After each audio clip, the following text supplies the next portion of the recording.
знала Россия нас. Это вообще класс! Я такого Гербера еще не видела никогда в жизни. Это первый раз я такое чудо вижу. Я даже не знаю, на седьмом небе. Все, спасибо.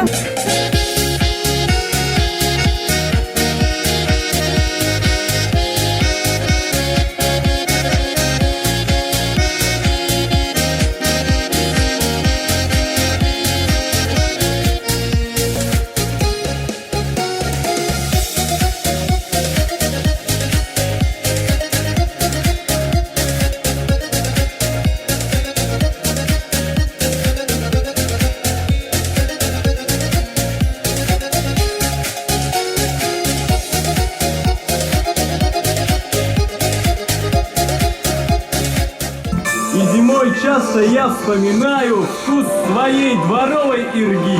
Для меня ничего нет лучше, я знаю, лучше малой моей.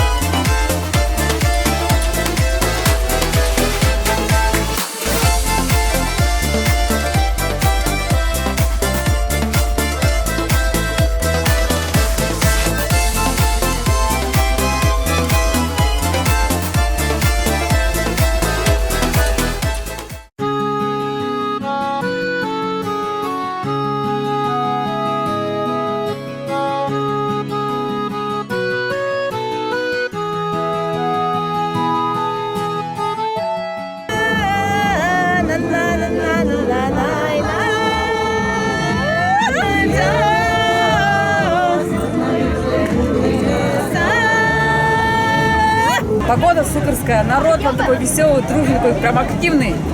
Классно. А кормят просто вообще на убой. Так что спасибо всем организаторам.